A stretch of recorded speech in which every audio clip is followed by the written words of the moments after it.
Hi, I'm sci-fi and fantasy author Michael LaVoice, aka LaVoice in your head. And I'm fitting to talk nerdy with you. I want to talk today about World War II comics. What? Yeah, World War II comics. Why? I love them. When I was a kid, for several years, I got heavily invested, for some reason, in World War II comics. This was somewhere in between my beginning Batman Superman phase and before my Green Lantern phase, Spider Man phase. Right in there in the middle, World War II comics. They had some amazing characters and told some of the greatest heroic stories that I'd ever read. Stories about grit, determination, real sacrifice, and what it meant to honestly actually serve other people's, even to the detriment of yourself. And if you haven't read one, go to your local comic book shop and find some. They are out there. They're worth the read. I think the first one that I remember was The Haunted Tank. Now, The Haunted Tank was a cool series. They got their start in GI Combat in 1961. And it was the story of the ghost of Jeb Stuart, a rebel general from the Confederate side of the Civil War, sent by the ghost of Alexander the Great to watch over and guide his own descendant, who's also named Jeb Stuart. In the early versions, it was Jeb Stuart Smith. Later, it was just Jeb Stuart. And the crew of his M3 Stuart tank that he was commander of. It was very often the cover story of the GI Combat issue in which the story appeared, because these were anthology books. There were several short stories in each book, hence anthology. Now, Jeb had a really good run. I think the last issue came out in 1987, which makes them the longest running World War II comic that DC put out next to Sergeant Rock. They were good stories of supernatural intervention on behalf of the United States. And I think the best one, or at least my favorite, the one that had the most impact on me, was the one where Jeb Stuart's ghost withdrew from them and refused to help them for a mission because their regular Stuart tank was in the shop and had been temporarily assigned to a Sherman tank. And old Jeb Stuart wasn't having none of that. There were a few incarnations of the Haunted Tank later on through the years, but I wasn't really into them. They were pretty far removed from the original story, so I didn't really care. Except for the last one, which was in 2008 when DC Vertigo did Sergeant Rock, The Lost Battalion, in which the original crew of the Haunted Tank made a guest appearance. Now, considering the fact that the Haunted Tank flew a Confederate battle flag instead of the Stars and Stripes, and that their protector slash guardian spirit was literally the ghost of a Confederate general, yeah, good luck getting this turned into a movie anytime soon. Or even really talked about in today's climate. But that's kind of a shame because these are some really good stories. Several World War II comic book legends got their start in the pages of GI Combat. And the next group I'm going to talk about is no exception, the Losers. Now, the Losers got their start in GI Combat number 138. They were created by comic book legend Joe Kubert. They were drawn by him. And they featured Captain William Storm, Johnny Cloud, Clay, and Gunner McKay. Those were the main characters. They had a few others cycle in and out over the years. The cool thing about the Losers was that every character in the group had their own backstory from other anthology war comics prior to forming the original group. Johnny Cloud was a Navajo pilot who always destroyed his planes after a mission. And he appeared in All American Men of War numbers 82 through 115. And Gunner and Sarge first appeared in issue number 67 of the same title in 1959. Now, they transferred to Our Fighting Forces for a run of about 50 issues. And Captain Storm was a PT book commander for the Navy in his own book, which only had 18 issues lasting from 1964 to 1967. Their first appearance as a group, was in a story featuring, you guessed it, the Haunted Tank. They helped the boys of the Haunted Tank take down a Nazi radar installation, but prior to that, Captain Storm, Gunner, and Sarge had teamed up once before with the Fighting Devil Dog. You gotta love these names. Very colorful. And they took on some Japanese naval officers in the Pacific theater. The losers served in Europe, Africa, and the Pacific, meeting all the other great DC World War II heroes of the time, including Sergeant Rock. They even had a Norwegian resistance member who was a female for a while. Now, these guys were classic anti heroes. Not the kind that we see in films like Kelly Heroes, but these guys were just hard luck all the time. And the stories didn't shy away from the negatives of war. I mean, if anything, they magnified them. So this brings us to my second favorite World War II comic and comic character, the Unknown Soldier. First appearing in Our Army at War in June of 1966. This character was named after the Tomb of the Unknown Soldier at Arlington National Cemetery and is symbolic of all the nameless soldiers, sailors, airmen, Marines who have died in the service of our country over the years. But that wasn't all. The cool thing about the Unknown Soldier was that he was a super spy. He was a master of disguise who could go behind enemy lines and sabotage anything, spy on anybody, because he had the ability to look like anyone thanks to these super advanced prosthetic masks that he would wear. Now, the adhesive that attached the mask to his neck irritated his skin. He had an allergic reaction of some kind, and he was often seen scratching at the base of the disguise. So whenever you didn't see him with his face wrapped in bandages because he'd been wounded and he had a scarred face, whenever he had the mask on, you knew it was him because he was fiddling with the base of the disguise. In fact, the stories weren't linear. They covered every theater of the war, and they were just like little vignettes. Here's the Unknown Soldier in Italy. Here's the Unknown Soldier in the African theater. Here's the Unknown Soldier in the Pacific. He was everywhere, doing all kinds of great behind the scenes and behind enemy lines missions. In fact, the very last episode featured him literally killing Hitler.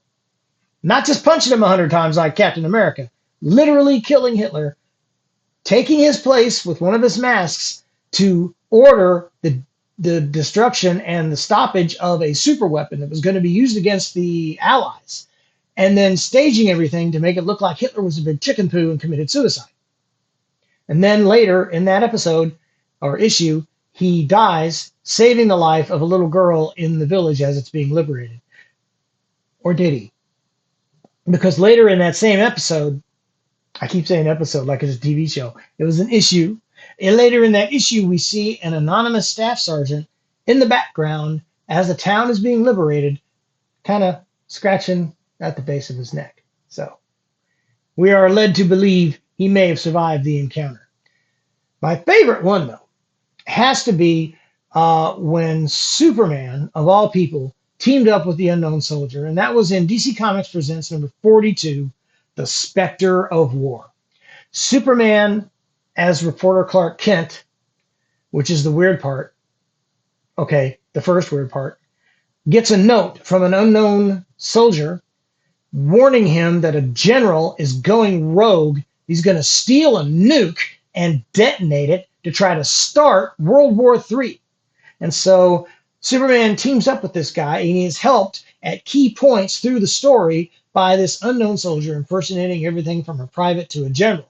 And where every time we see him, he's scratching at the base of his disguise, like the original used to do in the comics. So, was it the original? Was it his ghost?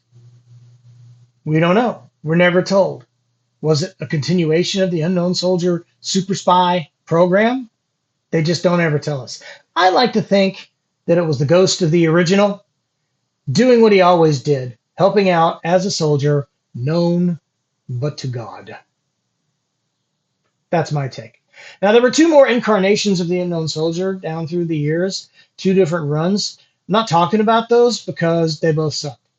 Hated them. You can go look them up if you want to. You know where your local comic book shop is. Let's talk about some honorable mentions before I move on to my favorite World War II comic and comic book character. The All-Star Squadron. Now, the All-Star Squadron was a team of superheroes who basically volunteered to serve the government of the United States in World War II.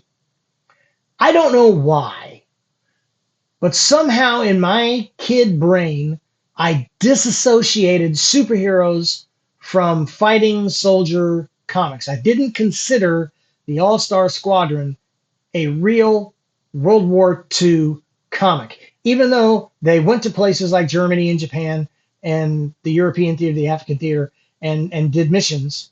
I still, in fact, in one issue, they had Green Lantern responsible for the nuclear detonation of Nagasaki.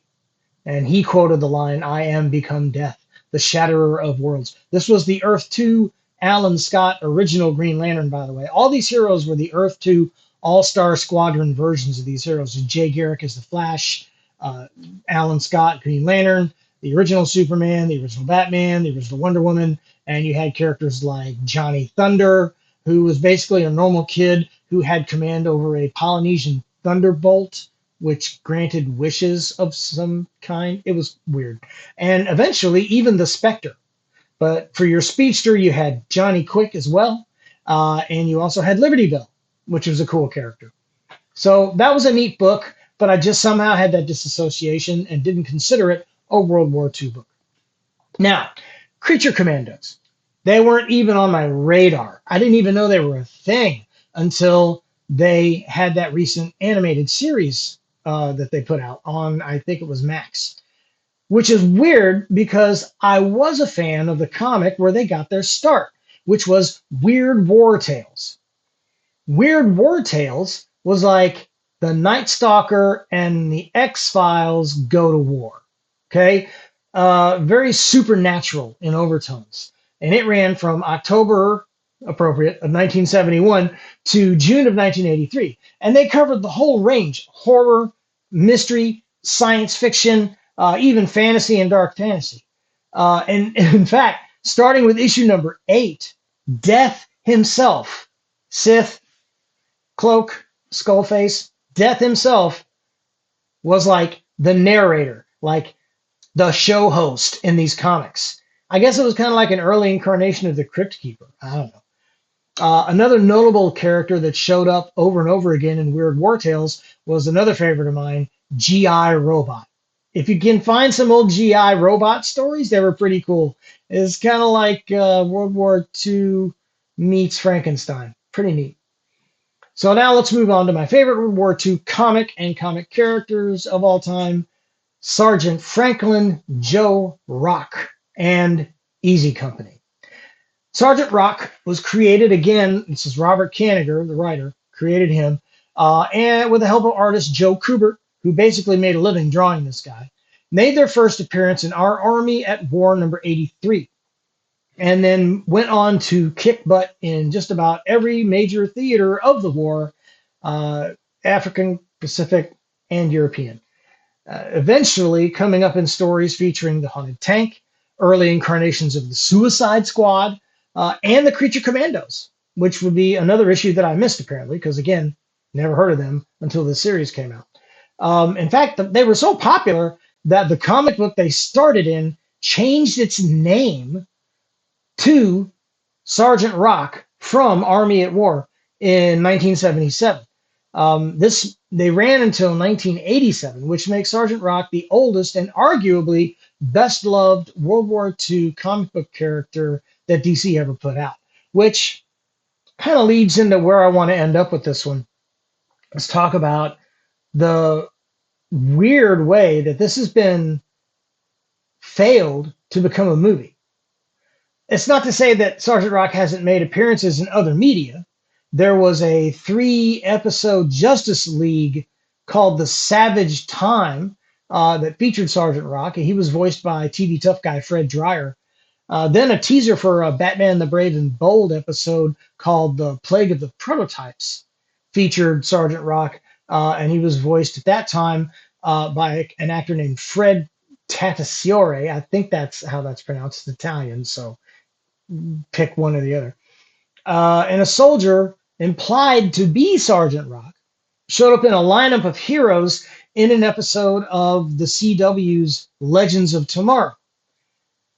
Producer Mark Guggenheim at one point said there were plans to bring Sergeant Rock on the series as a regular in Legends, which would have been really cool to see him interact with Commander Steel. But for whatever reason, it never happened. I don't know. Budget cuts? They sold the network? Who knows? Now, it's been in development as a film since the late 1980s. So many actors have been associated with this and directors. Initially, it was going to be a vehicle for Arnold Schwarzenegger, which honestly, I'm glad that one didn't happen. I just, in my head, Sergeant Rock is from like the East Coast somewhere, and he's a tough guy. He's not going to be Arnold. It's not going to happen. It's just terrible. At one point, Bruce Willis, when he was under consideration for the role, which to me would have been friggin' perfect. That would have been great. In fact, Guy Ritchie was attached to the film as director when they were considering Bruce Willis to play the sergeant. And to me, that would have just been the perfect combination right there. But then Guy Ritchie got busy making his Sherlock Holmes movies with RDJ and Jude Law, and it got shelved again. And then they took it off the shelf and dusted it back off. And then since then, it's been attached to Colin Farrell, Daniel Craig, and a host of other directors and actors. But so far, it's never made it out of pre-production. They start writing a script and they talk to somebody who wants to do the role, and then things get weird and it never happens. Will it ever happen? I kind of hope so. I like the character. I think Easy Company would make a great movie. I think you could get probably at least a trilogy out of it. I mean, start with an origin story where they save the day, then have a middle type story, and then end with the story that they did for DC Vertigo, right?